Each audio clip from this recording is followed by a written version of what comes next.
Alright, what's up guys? So today I wanted to just make a quick video about my helmet and actually also about my Sena headset that I have here. What prompted this video is that on my recent rides, my Sena just been dying super fast, and just on the highway I really can't hear anything, whereas my friends who have an upgraded Sena tend to just have a little bit better audio quality and they can definitely hear each other better. This Sena is from 2016, so it is a little bit on the older side for sure. This is the 10S, but overall it's actually not too bad of a headset. It still works fairly well for the most part at slow speeds, and if you're using the intercom, definitely works well for that. It connects up to 4 different riders, so it's not great for a big group. It doesn't have any mesh technology. This is before all that, but for the 4 riders, it works pretty well, and you can click on and off and it connects pretty easily. For the most part, I didn't really have too many issues, other than when my friends get an upgraded one.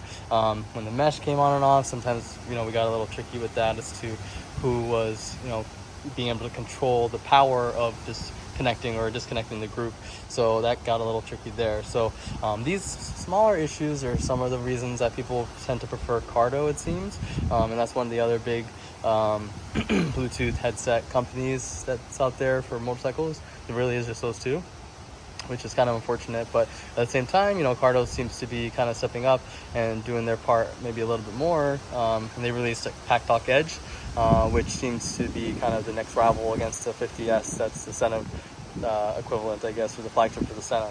So I actually end up getting both of those just to see which of the two I end up preferring, because like I said, my friends have the 50S, so ideally with Bluetooth systems it works a lot easier for connectivity if everybody's running on the same system, just because Sena mesh doesn't actually fully work with the Cardo mesh.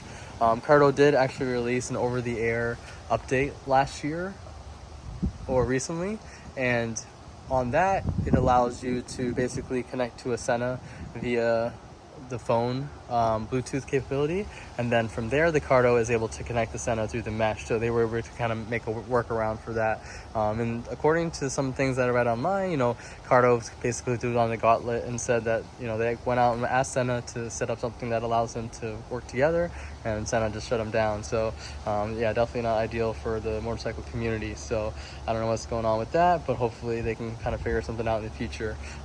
For those reasons, I did order both just to see if the Cardo Edge is going to be something that I'll end up liking, just because overall, when I looked at other reviews and just other comments online, it seemed to always take the edge.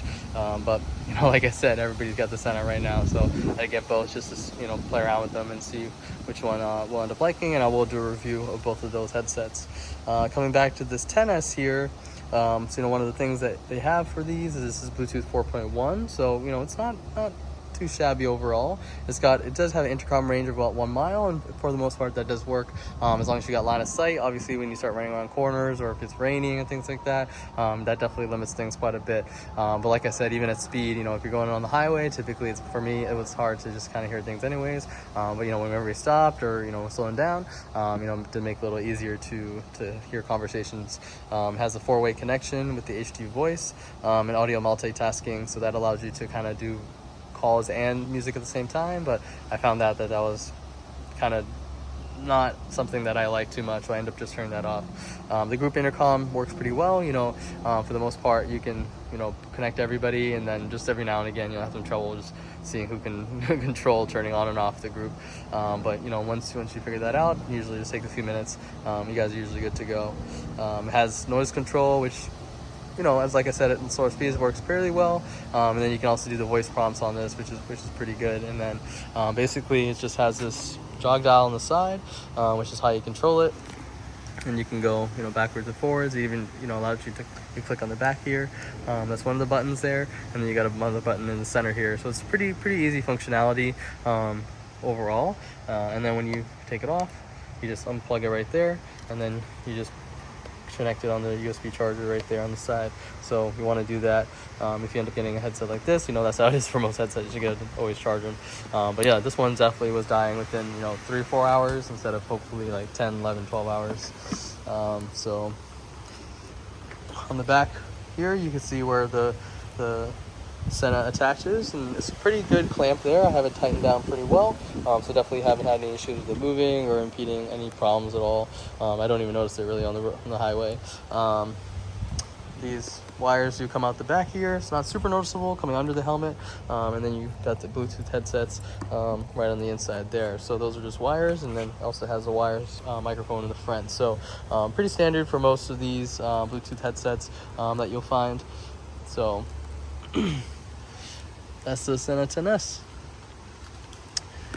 Just going back to this Neotec, so I guess I'll review that as well since we're taking a look at it. The Neotec helmet is a modular helmet, and I like it overall. I do run a modular for the street just because I live in Florida and it gets very hot, and it's just very, very nice to be able to lift up that front chin area and be able to, you know, get a drink or just get some fresh air. So that definitely warrants, you know, at least for me, you know, the ability to have that versatility. You know, a full face helmet is lighter, is better for sound typically in terms of, you know, wind control, and it overall is going to be safer. But for a modular helmet, you know, this is Shoei's got good quality, and this is definitely a good one. It's got a strong, you know, EPS liner on the inside. It's got, you know, thick cheek pads which help for noise control, so it's not as loud as some other modular helmets. It is a little bit on the windier side, especially around the neck area.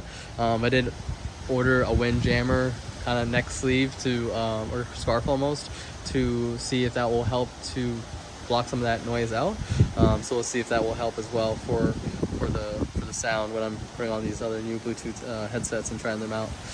This does have the pin lock system on there in the front, which helps for fogging.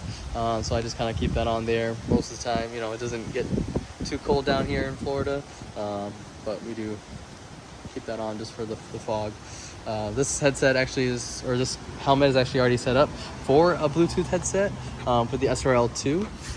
So you can see there's a pocket in the back there, and then there's one on the side here and on the other side. And so with those, that's basically where the SRL 1 and 2 would go in. It's another one of Sena's Bluetooth headsets, but that one actually is not an updated one fully either, so that's why I was like not interested in it as much, because, you know, if you're gonna get one, might as well get one that's the best, because otherwise you're not going to hear as well, or it's not going to work as well. So you're kind of limited on that factor when you're ordering one of these. So that's why, yeah, got the 50S and the Tactile Edge, because those are the flagships of the two.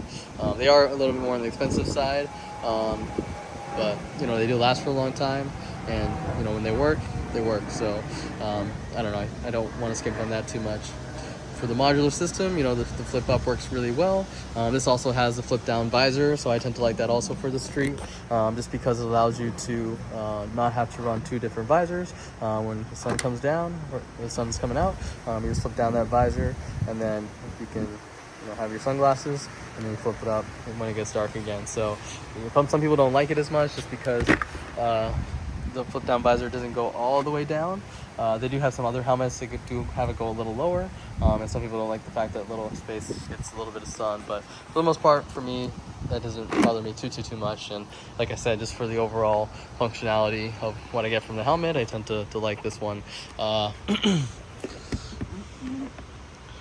It does have air vents on the top and bottom, so that allows for plenty of air to flow through. I tend to find this one sometimes will blow the air right into my eyes, so that isn't always ideal, so I tend to sometimes close that basically. But yeah, the top one's really nice, and then if you need to, you can always crack the bottom of this, and that allows some air to flow through as well.